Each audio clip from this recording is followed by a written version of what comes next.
Hello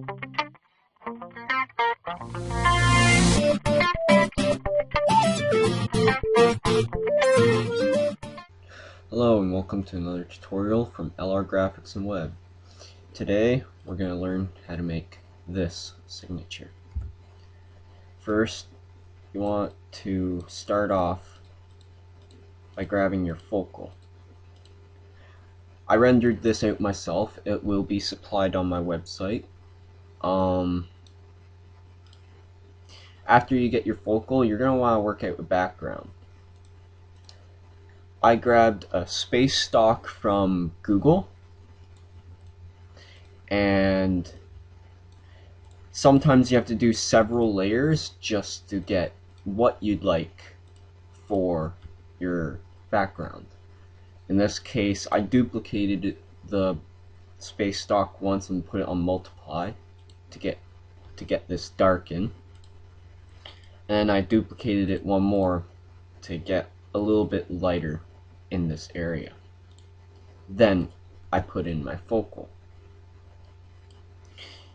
Then you're going to want to work on your foreground effects.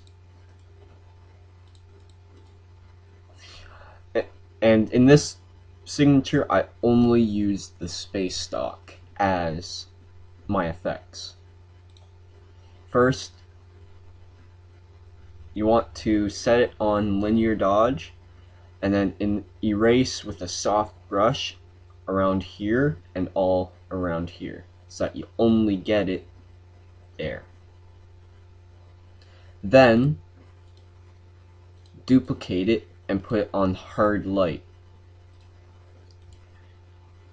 Same thing, take your space stock, put it on linear dodge, and here take a soft brush for an erase around here and all out here. And just duplicate it and set it on hard light. And again, the exact same process. This time you erase around here and duplicate and set on hard light. Again and again.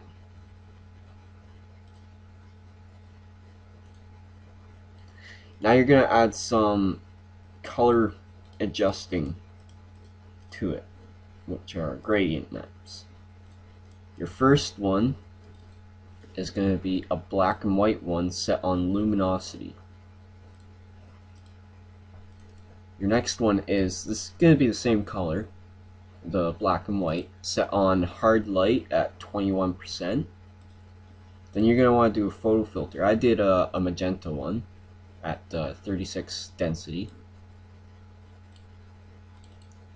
Then I did a cooling filter LBB at 15%. Did like a dark grayish color with like a magenta, and I set it on lighten at 36%. Then I took a magenta color and set it on hard light at 11%. And then I did a bluish, pinkish, purplish color, and I set it on lighten at 11%. Now after you've done that, you should have a nice base for everything you've done. You're going to create a new layer, and then which is Control-Shift-N, or layer, new layer. And then you're going to do an apply image, and you go image, apply image. After you do that, do filter, sharpen, sharpen. It will be over sharpened. It never gets it 100% correct, so what you do is you just lower the opacity fill. Mine's at 57%. Then you make a new layer. You do image, apply image again, and layer, new layer for new layer.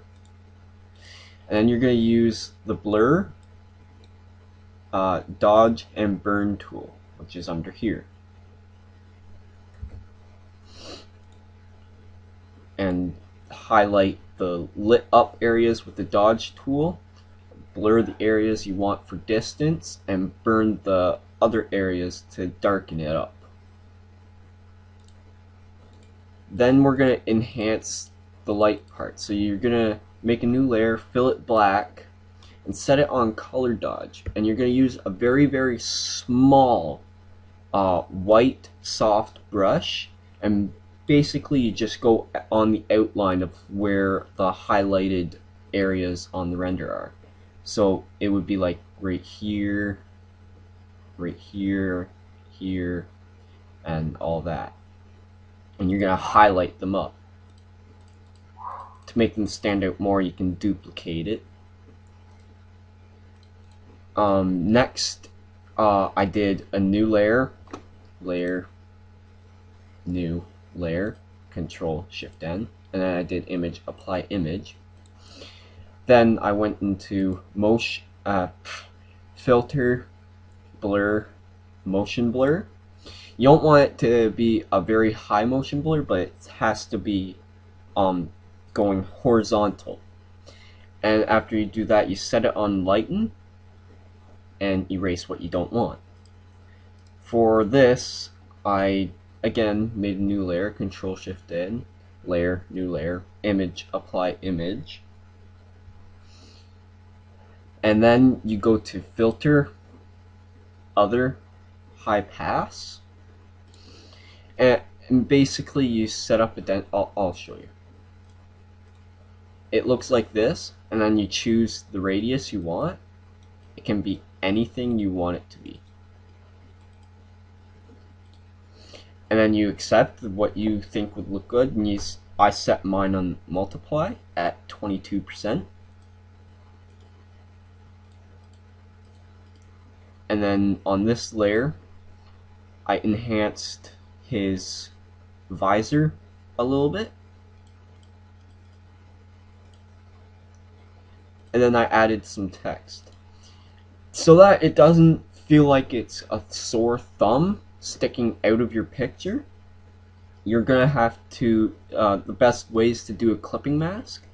So basically do a layer, new layer when your font isn't showing, and then image, apply image, and then you drag it above your text, and then you right click on that layer, and then you select create clipping mask. Basically it'll take the applied image and put it on the text. Move it around until you get satisfactory results. And then I added my final touches, which is a color balance. I'm not showing you what the color balance is because it's going to be different for everyone. It's never the same. The exposure I will show you. It adds a little bit more of a darker theme to it and kind of finishes it off, in my opinion. Then I did a levels, a brightness contrast, and a curves. All these can be done in layer, new layer adjustment. After that, you have yourself a finished signature, and I hope you learned something from this and enjoyed the tutorial. This was done by LR Graphics and Web, and thank you for viewing this tutorial.